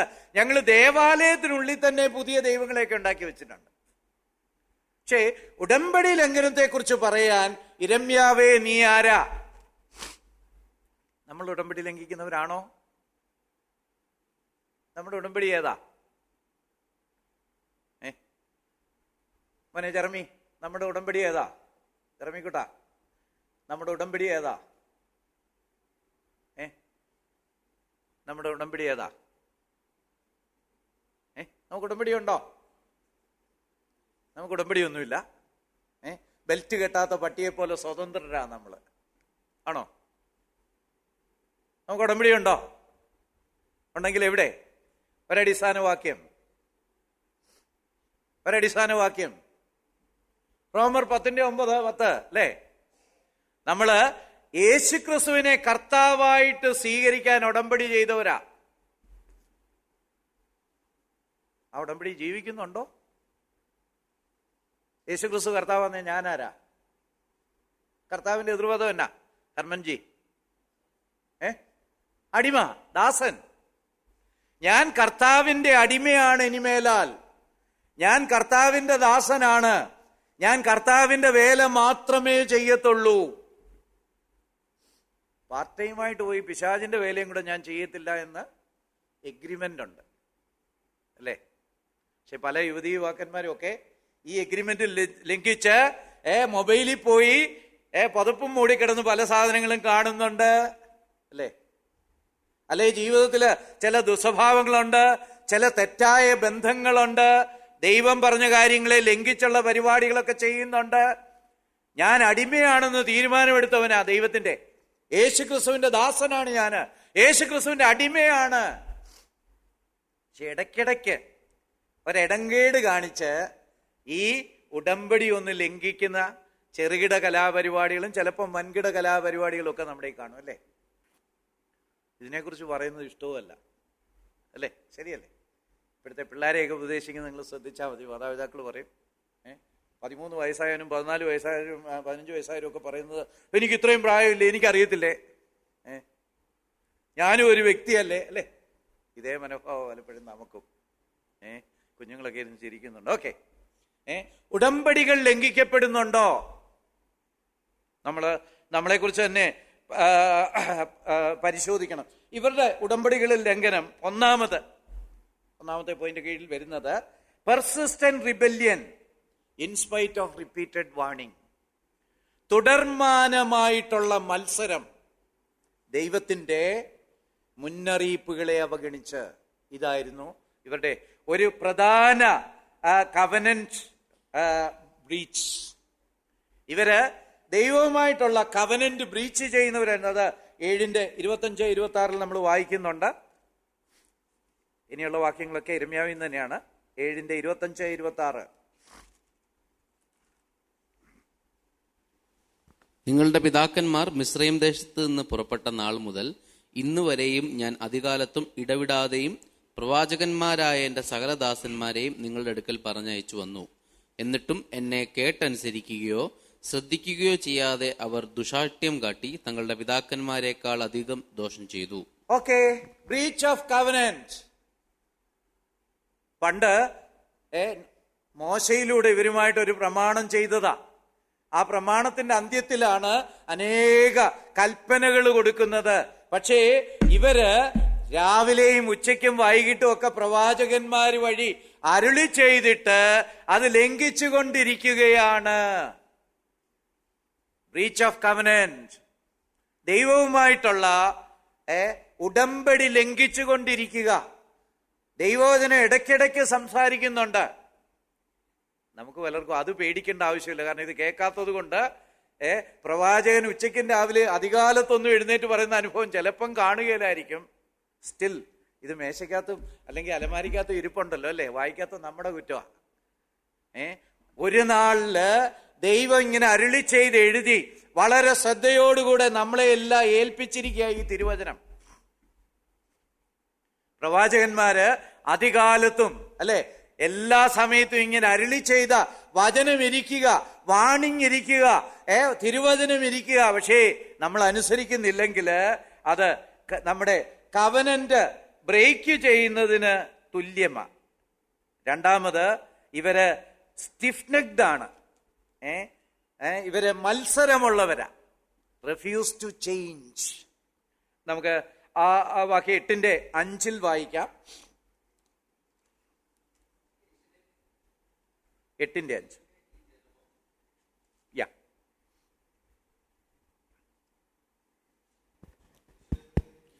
യെരൂശലേമിലെ ഈ ജനമോ ഇടവിടാത്ത പിന്മാറ്റമായി പിന്മാറിയിരിക്കുന്നതും വഞ്ചന മുറുകെ പിടിച്ചുകൊണ്ട് മടങ്ങി വരുവാൻ മനസ്സില്ലാതിരിക്കുന്നതും എന്ത്? ഓക്കെ, ദൈവം ചോദിക്കുക, ഇവർക്ക് മടങ്ങി വരാൻ എന്നാ മനസ്സില്ലാത്ത? Why are they refusing to change? എന്തുകൊണ്ട് പിന്മാറ്റം അവസാനിപ്പിക്കുന്നില്ല? ദൈവം വീണ്ടും വീണ്ടും വീണ്ടും വീണ്ടും പറഞ്ഞിട്ടും എന്തേ പിന്മാറ്റം അവസാനിപ്പിക്കുന്നില്ല? നമുക്ക് പിന്മാറ്റം ഉണ്ടോ? ഇപ്പൊ നമ്മുടെ ട്രെയിനൊക്കെ സമയത്ത് വരും. കാരണം കൊല്ലം തൊട്ട് തിരുവനന്തപുരം വരെ 2 മണിക്കൂറൊക്കെ ഇട്ട് കൊടുത്തിട്ടുണ്ട്. എങ്ങനെ ലേറ്റ് ആയിട്ട് വന്നാലും സമയത്ത് വരുത്തിക്കുന്ന നമ്മുടെ പ്രധാനമന്ത്രിയുടെ ഒരു മന്ത്രവിദ്യയാണത്. തിരുവനന്തപുരം കൊല്ലം 1 മണിക്കൂറും കൊല്ലം തിരുവനന്തപുരം 2 മണിക്കൂറും. അപ്പം ലേറ്റ് ഒക്കെ ഒന്ന് മാനേജ് ചെയ്തു പോവാം. പക്ഷെ പണ്ട് പലപ്പോഴും ട്രെയിനൊക്കെ വളരെ വൈകിയായിരുന്നു. ഇന്നലെ 10 മണിക്ക് വരേണ്ട ട്രെയിന് ഇന്ന് 10 മണിക്ക് വരും, അല്ലേ? അബദ്ധത്തിനൊക്കെ നല്ല സൗകര്യത്തിന് ട്രെയിൻ കിട്ടുന്ന ഒരു കാലം ഉണ്ടായിരുന്നു പലപ്പോഴും. അപ്പൊ നമ്മൾ പറയൂ, ഏതായാലും ഓടി എത്തിയല്ലോ, ഇന്നലെ 10 വരേണ്ടത് ഇന്ന് 10 വന്നല്ലോ. കറക്റ്റായിട്ടുള്ള ഓട്ടമാന്ന് പറയാൻ പറ്റുമോ? ഇല്ല. വളരേണ്ടതുപോലെ വളരാതിരിക്കുന്നതും പിന്മാറ്റമാണ്. നമ്മൾ എബ്രായ ലേഖനത്തില് കാലം നോക്കിയാൽ 5-ാം അധ്യായത്തിൽ നമ്മളത് വായിക്കുന്നുണ്ട്. കാലം നോക്കിയാൽ നിങ്ങൾ ഉപദേശാക്കന്മാരായിരിക്കേണ്ടവർ, എന്നിട്ട് ഇന്നും വള്ളിനിക്കറൊക്കെ ഇട്ട് കുപ്പിപ്പാലും കുടിച്ചുകൊണ്ട് നടക്കുക. അതും പിന്മാറ്റമോ കേട്ടോ. ഈ ജനത്തിന് അവരോട് ആവർത്തിച്ചാവർത്തിച്ചിട്ട് സംസാരിച്ചിട്ടും അവർക്ക് മാറാനായിട്ട് മനസ്സില്ല. We don't want to change. പ്രിയപ്പെട്ടവരെ, പ്രസംഗത്തിന് മാർക്കിടുന്നതിലുപരി എൻ്റെ ജീവിതത്തിൽ ദൈവം സംസാരിച്ചിട്ടും ഞാൻ ചേഞ്ച് ചെയ്യാത്ത, മാറ്റാത്ത എന്തെങ്കിലും എൻ്റെ ജീവിതത്തിലുണ്ടോ? പലപ്പം ദൈവം എന്നോട് സംസാരിച്ചു, മോളെ ഇങ്ങനെയല്ല വേണ്ടത്. പലപ്പം സംസാരിച്ചു, ആവർത്തിച്ച് സംസാരിച്ചു. എനിക്ക് ചേഞ്ച് ചെയ്യാൻ മനസ്സില്ലേ? ഞാൻ സ്റ്റിഫ് നെക്ഡ് ആണോ? കഠിനമായ മനസ്സുള്ളവനാണോ, മനസ്സുള്ളവളാണോ? ഒന്ന് പരിശോധിക്കേണ്ട ആവശ്യമുണ്ട്. അങ്ങനെയാണെങ്കിൽ അത് ഒരു ഉടമ്പടി ലംഘനമാണ്. നമ്മൾ ഉടമ്പടി ചെയ്ത് ദൈവമക്കളായി തീർന്നവരാ, അതിൻ്റെ ഗുണഫലങ്ങൾ നമ്മൾ അനുഭവിക്കുന്നവരാ. ലോകത്തിലെ സകല ജനങ്ങളും സമാധാനവും സന്തോഷവും ഇല്ലാതെ പോകുമ്പോൾ നമ്മളെ ഒരു വ്യത്യസ്ത ജനമായിട്ട് നമ്മൾ പാടിയ പാട്ട് പോലെ യഹോവ ദൈവമായിരിക്കുന്ന ഒരു പ്രത്യേക ജനമായിട്ട് നമ്മുടെ ഇടയനായിട്ട് നമ്മളെ നടത്തുന്ന, അങ്ങനെ ഈ ഉടമ്പടിയുടെ പ്രയോജനമൊക്കെ അനുഭവിച്ചേച്ച് നമ്മുടെ ജീവിതത്തിലെ പിന്മാറ്റങ്ങളെ ദൈവം വെളിപ്പെടുത്തുമ്പോൾ അയ്യോ എനിക്ക് പറ്റുകയില്ല, എനിക്ക് ചേഞ്ച് ചെയ്യാൻ മനസ്സില്ല.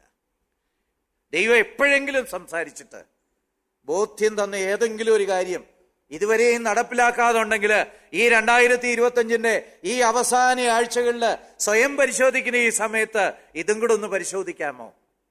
ദൈവം എന്നോട് ആവർത്തിച്ച് സംസാരിച്ചിട്ടും ഞാൻ എൻ്റെ ജീവിതത്തിൽ ചേഞ്ച് ചെയ്യാൻ വിസമ്മതിച്ച, വ്യതിയാനം വരുത്താൻ വിസമ്മതിച്ച ഇന്ന കാര്യം ഞാനിതാ ഈ 25 അവസാനം കുഴിച്ചു മൂടുന്നു.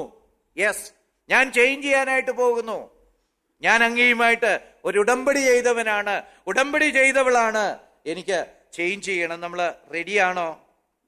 ഇനിയും അവരുടെ മൂന്നാമത്തെ ഉടമ്പടി ലംഘനം എന്ന് പറയുന്നത്, അവര് യഹോവയെ വിട്ടിട്ട് പുതിയ ദൈവങ്ങളെ തേടി കണ്ടെത്തിയിരിക്കുന്നു. നമുക്ക് 2:11-13 ഒന്ന് വായിക്കാമോ? ഒരു ജാതി തന്റെ ദേവന്മാരെ മാറ്റിയിട്ടുണ്ടോ? അവ ദേവന്മാരല്ല താനും. എന്നാൽ എന്റെ ജനം തന്റെ മഹത്വമായവനെ പ്രയോജനമില്ലാത്തതിന് പകരം മാറ്റിക്കളഞ്ഞിരിക്കുന്നു. ആകാശമേ, ഇതിങ്കിൽ വിസ്മയിച്ച് ഭ്രമിച്ച് ഏറ്റവും സ്തംഭിച്ചു പോവുക എന്ന് യഹോവയുടെ അരുളപ്പാട്. എന്റെ ജനം 2 ദോഷം ചെയ്തിരിക്കുന്നു. അവർ ജീവജലത്തിന്റെ ഉറവായ എന്നെ ഉപേക്ഷിച്ച് വെള്ളമില്ലാത്ത കിണറുകളെ, പൊട്ടക്കിണറുകളെ തന്നെ കുഴിച്ചിരിക്കുന്നു. അയ്യോ, ഈ വാക്യം പറയുന്നത് മൂന്നാമത്തെ ഉടമ്പടി ലംഘനം. എന്താ? ജീവനുള്ള ദൈവമായ എന്നെ ഉപേക്ഷിച്ച് അന്ന് ആ സീനായി പർവ്വതത്തിലേക്ക് ഇറങ്ങി വന്ന് ഞങ്ങളോട് നേരിട്ട സംസാരിച്ച ഈ ദൈവത്തെ ഞങ്ങൾക്ക് വേണ്ട. അല്ലെ, നമ്മളെ സംബന്ധിച്ച് പറഞ്ഞാൽ സീനായി പർവ്വതത്തിൽ നേരിട്ടിറങ്ങി വന്ന് സംസാരിച്ച് ഇതെന്റെ വചനമാണെന്ന് മാനവജാതിയെ ബോധ്യപ്പെടുത്തി എഴുതി തന്ന ഈ വചനത്തിനുടമയായ ഈ യഹോവയെ എനിക്ക് വേണ്ട, പകരം പുതിയ ദൈവങ്ങളെ ഉണ്ടാക്കിയിരിക്കുന്നു. അതിനെ പൊട്ടക്കിണറുകളോടാ ഉപമിച്ചിരിക്കുന്നത്. നമ്മളൊക്കെ ഇന്ന് വീട്ടിൽ പോയിട്ട് നമ്മുടെ വീട്ടിലൊന്ന് പരിശോധിക്കണേ, വല്ല പൊട്ടക്കിണറും കുഴിച്ചു വെച്ചിട്ടുണ്ടോ? Alternate gods. ചിലർക്ക് പണമാ, ചിലർക്ക് പഠിത്തമാ, ചിലർക്ക് സ്ഥാനമാ. ദ്രവ്യാഗ്രഹത്തെ കുറിച്ച് വിഗ്രഹാരാധനയോട് ഉപമിച്ച് നമ്മൾ പുതിയ നിയമത്തിൽ വായിക്കുന്നുണ്ട്. Alternate gods. ദൈവത്തിന് പകരമായിട്ട് പുതിയ ദൈവങ്ങളെ ഉണ്ടാക്കിയിരിക്കുന്നുവോ? ചിലർക്ക് അഹന്തയാ, ചിലർക്ക് ഈഗോയാ. പരിശോധിക്കേണ്ട ആവശ്യമുണ്ട്. പല കുടുംബജീവിതത്തിലെയും പ്രശ്നങ്ങളും ഒന്നീ ഭാര്യയ്ക്ക് ഭർത്താവ് ഈഗോയുള്ള, അല്ലെ 2 പേർക്കും ഉള്ളതാ. 2 പേർക്കും കൂടെ ഈഗോ ഉണ്ടെങ്കിൽ 1+1 കിന്നരം എന്ന് പറഞ്ഞ പോലെ ആയിരിക്കും കുടുംബജീവിതം, അല്ലേ? ഞാൻ ദൈവത്തെ അങ്ങോട്ട് മാറ്റി വെച്ചു. നീ ഭാര്യയെ ക്രിസ്തു സഭയെ സ്നേഹിക്കണമെന്ന് പറഞ്ഞ ആ കൽപ്പനയൊക്കെ അങ്ങോട്ട് മാറ്റിവെച്ചു. ഭർത്താവിന് കീഴടങ്ങണമെന്ന് പറഞ്ഞ കൽപ്പനയൊക്കെ അങ്ങോട്ട് മാറ്റിവെച്ചു. പുതിയൊരു ദൈവത്തെ ഉണ്ടാക്കിയിരിക്കുന്നു. എന്തുവാ? ഈഗോ ദൈവം. ആണോ? ഒന്ന് നോക്കണേ. ആദ്യം നോക്കേണ്ടത് ഹൃദയത്തിന്റെ അലമാരികളിലാണ്. ഹൃദയത്തിന് കുറെ അലമാരകളൊക്കെ ഉണ്ട്. നമുക്ക് വേണ്ടാത്തതിനെയൊക്കെ എടുത്ത് സൂക്ഷിച്ചു വെക്കാനായിട്ട് സബ് കോൺഷ്യസ് എന്ന് പറഞ്ഞൊരു അറവരയുണ്ട്. ഒന്ന് നോക്കണേ. ആൾട്ടർനേറ്റ് ഗോഡ്സ് ഉണ്ടോ? ഉണ്ടെങ്കിൽ അത് ഉടമ്പടി ലംഘനമാണ്. യേശുക്രിസ്തുവാണ് എന്റെ കർത്താവ് എന്ന് ഏറ്റുപറഞ്ഞ് രക്ഷിക്കപ്പെട്ട എനിക്ക് ഇനി ഓൾട്ടർനേറ്റ് ഗോഡ്സിനുള്ള അവകാശമില്ല.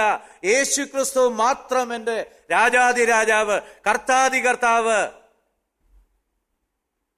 വേറെ ഓൾട്ടർനേറ്റ് ഗോഡ്സ് വല്ലതും ഉണ്ടെങ്കിൽ യേശുക്രിസ്തുവുമായിട്ടുള്ള എന്റെ ബന്ധത്തെ തടസ്സപ്പെടുത്തുന്ന, ആത്മീയമായിട്ട് ഞാൻ വളരുന്നതിന് തടസ്സമായി നിൽക്കുന്ന ഏതെങ്കിലും എന്റെ ജീവിതത്തിലുണ്ടെങ്കിൽ അതൊരു ഓൾട്ടർനേറ്റ് ഗോഡാണ്. അത് ഉടമ്പടി ലംഘനമാണ്. റോമർ 10:9-10 ലംഘിച്ചിരിക്കുന്നു. പരിശോധിക്കേണ്ട ആവശ്യമുണ്ട്. പക്ഷെ അങ്ങനെ ലംഘിച്ചാൽ ഉപേക്ഷിക്കുന്ന ഒരു ദൈവമല്ല അല്ലേ. ഇരമ്യാവ് മുഖാന്തരത്തിനെ 50 വർഷമായിട്ട് സംസാരിച്ചുകൊണ്ടിരിക്കുക, എന്നിട്ടും കേൾക്കുകയിലും കണ്ടപ്പോൾ എഴുതി കൊടുക്കുക. ദൈവം നമ്മളെ കൈവിടുന്ന ദൈവമല്ല. പക്ഷേ ദൈവത്തിന്റെ ക്ഷമയ്ക്കും ദൈവം ചില അതിരുകൾ വെച്ചിട്ടുണ്ട്. അത് ദൈവത്തിന്റെ നീതി കൊണ്ട് അങ്ങനെ ചെയ്തിരിക്കുന്നത്. നിത്യകാലം പാപം ചെയ്യാൻ അനുവദിച്ചാൽ ദൈവം നീതിമാനല്ല എന്ന് വരും. അപ്പൊ അതുകൊണ്ട് ദൈവം ക്ഷമയ്ക്കും ചില ലിമിറ്റൊക്കെ വെച്ചിട്ടുണ്ട്. നമ്മുടെ ഉടമ്പടികൾ ലംഘിച്ചാൽ അതിന് പ്രത്യാഘാതമുണ്ട്. നമ്മളെ തന്നെ പരിശോധിക്കേണ്ട ആവശ്യമുണ്ട്. ഇനി നമുക്ക് രണ്ടാമത്തേതിലേക്ക് വരാം. ഇൻഎഫക്റ്റീവ്നെസ് ഓഫ് ദ ടെമ്പിൾ. 7:4 വായിക്കാമോ?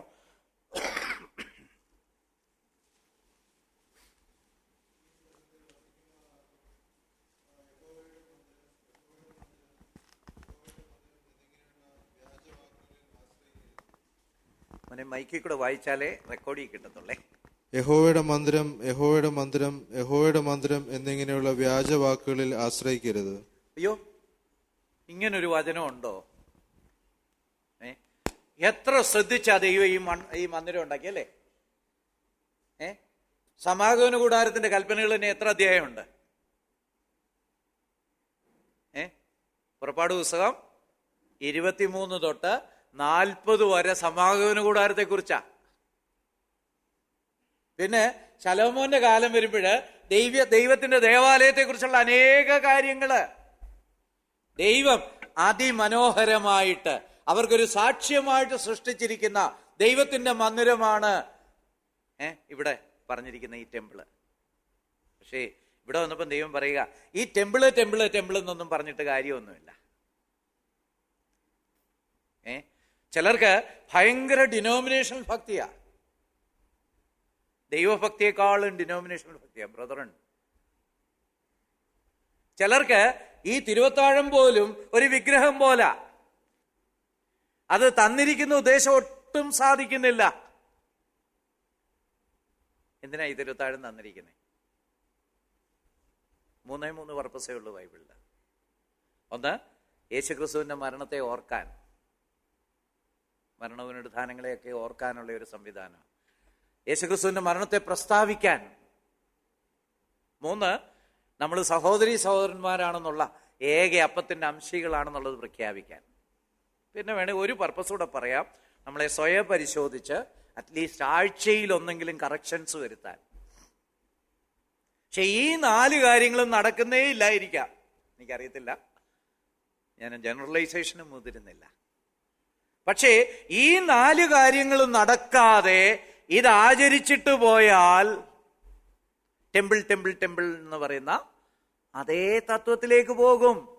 ഇസ്രായേലിന്റെ ചരിത്രത്തില് ദൈവം ഒരു സന്നിഗ്ധ ഘട്ടത്തില് അവരെ അഗ്നിസർപ്പം കടിച്ചപ്പോഴ് അവരെ രക്ഷിക്കാനായിട്ട് ഒരു പിച്ചള സർപ്പത്തെ കൊടുത്തു അല്ലെ? പുറപ്പാട് പുസ്തകത്തിൽ നമ്മൾ വായിക്കുന്നുണ്ട്. ഈ പിച്ചള സർപ്പത്തിന് എന്തോ പറ്റി? പിന്നെ ഇവന്മാർ അതിനെ ഒരു ദൈവമായിട്ട് അങ്ങ് ഡിക്ലെയർ ചെയ്തു, ആരാധന തുടങ്ങി. അതിനാണ് പിന്നീട് നമ്മൾ വരുമ്പോൾ എഹെസ്കേലിന്റെ കാലത്തൊക്കെ നെഹുഷ്ഠാൻ എന്നുള്ള പേര് കൊടുത്ത് അന്ന് ആരാധിക്കുകയായിരുന്നു. ദൈവം തന്നിട്ടുള്ള കാര്യങ്ങളെ അതിന്റെ പർപ്പസിൽ നിന്ന് അടർത്തി മാറ്റി കഴിഞ്ഞാൽ അതിന് വിഗ്രഹത്തിന്റെ വിലയേ ഉള്ളൂ. ഞാൻ എന്നെ ശോധന കഴിച്ച് എന്റെ പാപങ്ങൾക്ക് പരിഹാരം വരുത്താതെ ഈ തിരുവത്താഴത്തിൽ നിന്ന് പങ്കെടുത്താൽ ഈ തിരുവത്താഴത്തിന് നമ്മൾ ടെമ്പിൾ ടെമ്പിൾ ടെമ്പിൾ എന്ന് പറയുന്നതുള്ള വിലയേ ഉള്ളൂ. അല്ലെങ്കിൽ യേശുക്രിസ്തുവിന്റെ മരണപുനരുത്ഥാനങ്ങളെ കുറിച്ച് ഓർക്കാതെ ഇരുന്നാൽ, ഇതെടുക്കുമ്പോഴ് നമ്മൾ ആ യേശുക്രിസ്തു ക്രൂശില് എനിക്ക് പകരമായിട്ട് മരിച്ചതിനെ കുറിച്ചൊക്കെ ഒന്ന് ഓർക്കണം അല്ലെ? പഴയ നിയമത്തില് യാഗവസ്തുവിനെ അല്ലെ തോലുരിച്ചിട്ടായിരുന്നു കഷ്ണം കഷ്ണമായിട്ട് മുറിക്കുന്നത് അല്ലെ? പക്ഷെ കർത്താവിന്റെ തോലുരിച്ചായിട്ട് നമ്മൾ വായിക്കുന്നുണ്ടോ? ഇല്ല. കാരണം മനുഷ്യനായതുകൊണ്ട് എന്നെപ്പോലുള്ളവർക്ക് തൊലിക്കെട്ടി കാണുകയും സാധാരണ മനുഷ്യർക്ക് വലിയ തൊലിക്കെട്ടിയില്ല, അപ്പം തോലുരിക്കാനൊന്നും പറ്റത്തില്ല. കർത്താവിന്റെ തോലുരിച്ചായിട്ട് നമ്മൾ വായിക്കുന്നില്ല. പക്ഷെ അവരതിനൊരു ഷോർട്ട് കട്ട് കണ്ടുപിടിച്ചു. ക്രൂരന്മാരായിട്ടുള്ളവര് ഈ ചാട്ടവാർ വെച്ച് അടിച്ച് അവന്റെ അസ്ഥികളൊക്കെ എണ്ണാമെന്നുള്ള അവസ്ഥയിലേക്ക് അവനെ മാറ്റിയപ്പോഴ് വാസ്തവത്തിൽ ആ തോലുരിക്കലായിരുന്നു നടന്നത്. പ്രിയപ്പെട്ടവരെ, എനിക്കും നിങ്ങൾക്കും വേണ്ടി ചാട്ടവാറടിയേറ്റ ആ കർത്താവിനെ ഓർക്കാൻ ഈ തിരുവത്താഴം നമ്മളെ സഹായിക്കുന്നില്ലെങ്കിൽ ഇത് വെറും ടെമ്പിൾ ടെമ്പിൾ ടെമ്പിളാ. അല്ലെങ്കിൽ ഇതിലൂടെ ലോകജാതിയോട് ഞങ്ങളുടെ കർത്താവ് ഞങ്ങൾക്ക് വേണ്ടി മരിച്ചു എന്നുള്ളത് പ്രസ്താവിക്കണമെന്നുള്ള അദമ്യമായിട്ടുള്ള ആഗ്രഹം നമുക്കില്ലെങ്കിൽ ഇത് വെറും ഒരു സ്ഥാപനമായിട്ട്, ഒരു റിലീജിയസ് സിമ്പലായിട്ട് മാറും എന്നുള്ളത് നമ്മൾ ഓർക്കരുത്. അപ്പം ഇവരുടെ ഒരു പ്രശ്നം അതായിരുന്നു. രണ്ടാമത്തേത്, അവരുടെ ദേവാലയത്തിന് യാതൊരു വിലയും ഇല്ലായിരുന്നു. അപ്പം ദൈവം പറയുന്നുണ്ട്, 7:11-14 വരെ ഒന്ന് വായിക്കാമോ? എന്റെ നാമം വിളിച്ചിരിക്കുന്ന ഈ ആലയം കള്ളന്മാരുടെ ഗുഹ എന്ന് നിങ്ങൾക്ക് തോന്നുന്നുവോ? എനിക്കും അതങ്ങനെ തന്നെ തോന്നുന്നു എന്ന് യഹോവയുടെ അരുളപ്പാട്. എന്നാൽ ആദിയിൽ എന്റെ നാമം വിളിച്ചിരുന്ന ശീലോവിൽ ഉള്ള എന്റെ വാസസ്ഥലത്ത് നിങ്ങൾ ചെന്ന് എന്റെ ജനമായ ഇസ്രായേലിന്റെ ദുഷ്ടത നിമിത്തം ഞാൻ അതിനോട് ചെയ്തത് നോക്കുവിൻ. ആകയാൽ നിങ്ങൾ ഈ പ്രവൃത്തികളൊക്കെയും ചെയ്യുകയും ഞാൻ അധികാലത്തും ഇടവിടാതെയും നിങ്ങളോട് സംസാരിച്ചു വന്നിട്ടും നിങ്ങൾ കേൾക്കാതിരിക്കുകയും ഞാൻ നിങ്ങളെ വിളിച്ചിട്ടും നിങ്ങൾ ഉത്തരം പറയാതിരിക്കുകയും ചെയ്യുക കൊണ്ട് എന്റെ നാമം വിളിച്ചിരിക്കുന്നതും നിങ്ങൾ ആശ്രയിക്കുന്നതുമായ ഈ ആലയത്തോടും നിങ്ങൾക്കും നിങ്ങളുടെ പിതാക്കന്മാർക്കും ഞാൻ തന്നിരിക്കുന്ന ഈ സ്ഥലത്തോടും ഷീലാവോട് ചെയ്തതുപോലെ ഞാൻ ചെയ്യും. ഓക്കെ, നിങ്ങൾക്ക് ഈ ടെമ്പിൾ വളരെ വിശേഷമാണ്, പക്ഷെ എനിക്കല്ല. ഇതേ ആശയം നമ്മൾ വെളിപ്പാട് പുസ്തകത്തിൽ വായിക്കുന്നുണ്ടല്ലേ. 7 സഭകൾക്ക് എഴുതുമ്പോഴ് നിങ്ങൾ മാനസാന്തരപ്പെട്ടില്ലെങ്കിൽ ഞാൻ നിങ്ങളെ നീക്കിക്കളയും. ദൈവത്തിന് റിലീജിയസ് സിമ്പിൾസിലൊന്നും ഒരു വിശ്വാസമില്ല, ഒരു വിലയുമില്ല. നമ്മള് ചെയ്യേണ്ട കാര്യങ്ങള് അതിൻ്റെതായ അർത്ഥത്തില് ഓർത്താചരിച്ചില്ലെങ്കിൽ അയ്യോ അതിനൊരു വിലയില്ല അല്ലേ. പ്രാർത്ഥനയെ കുറിച്ച് പറയുമ്പോൾ പലപ്പോഴും പണ്ട് പൗലോസ് അപ്പോസ്തലൻ പറഞ്ഞിട്ടുണ്ട്, ഞാൻ അന്യഭാഷയിൽ പറയുമ്പോൾ എൻ്റെ ബുദ്ധി അഫലമായിരിക്കും എന്ന് പറഞ്ഞ പോലെ പലപ്പോഴും പ്രാർത്ഥനയുടെ സമയത്ത് നമ്മുടെയൊക്കെ ബുദ്ധി അഫലമാണ് അല്ലേ. ഞങ്ങളുടെ ലിയക്കുട്ടി ഇങ്ങനെ കാത്തിരിക്കും, അതും ഇതും കുറുമ്പും ഒക്കെ കാണിച്ചിട്ടുണ്ട്. അവസാനം യേശുക്രിസ്തുവിന്റെ നാമത്തിൽ എന്ന് പറയുമ്പോഴത്തേക്ക് അവൾ കൃത്യമായിട്ട് ആമേൻ പറയുന്നുണ്ട്. വളരെ ഭക്തിയാ. നമ്മുടെയും ഭക്തി അതുപോലാണോ? അല്ല, പ്രാർത്ഥന തന്നെ വേണ്ടാന്ന് വെച്ചോ. പലപ്പോഴും സഹോദരിമാരുടെ പ്രാർത്ഥനയൊക്കെ ഒരാളും രണ്ടുപേരും ഒക്കെ ആണെന്നാ കേൾക്കുന്നത്. വീട്ടിലിരുന്ന് പങ്കെടുക്കാവുന്ന പ്രാർത്ഥനയിൽ പോലും വിശ്വാസമില്ലാതായോ? നമുക്ക് പരിശോധിക്കേണ്ട ആവശ്യമുണ്ട്. മൊബൈലില്ലാഞ്ഞിട്ടല്ല, സമയമില്ലാഞ്ഞിട്ടല്ല, താല്പര്യമില്ലാഞ്ഞിട്ടല്ലേ. റിലീജിയസ് സിംബൽസ് ഒന്നും ദൈവത്തിന് വിഷയമേ അല്ല. ഈ വെളിപ്പാട് പുസ്തകത്തിലെ 7 സഭകൾക്ക് എന്തു പറ്റി? അത് എവിടെയായിരുന്നു? ഹംഗറിയിലായിരുന്നു അല്ലേ. അതിലൊരെണ്ണം പോലും ഇന്നില്ല. ഡിനോമിനേഷണൽ ഭക്തിയൊന്നുള്ള ആളല്ല ദൈവം. പ്രിയപ്പെട്ടവരെ, ദൈവം നമുക്ക് തന്നിരിക്കുന്ന കാര്യങ്ങളെ വെറും റിലീജിയസ് ആയിട്ട് കണ്ടുകൊണ്ട് എല്ലാവരും പള്ളിയിൽ പോകുന്നു, ഞാനും പോകുന്നു. എല്ലാവരും ഹോളി കമ്മ്യൂണിറ്റി പങ്കെടുക്കുന്നു, ഞാനും തിരുവത്താഴത്തിൽ പങ്കെടുക്കുന്നു. എല്ലാവരും പ്രാർത്ഥനായോഗങ്ങളിൽ പങ്കെടുക്കുന്നു, ഞാനും പങ്കെടുക്കുന്നു. ഇല്ല, ദൈവം ഈ കാര്യങ്ങളില് ദൈവം വളരെ സീരിയസ് ആയിട്ടുള്ള ഒരു ദൈവമാണ്. 7:4 ഒന്ന് വായിക്കാമോ?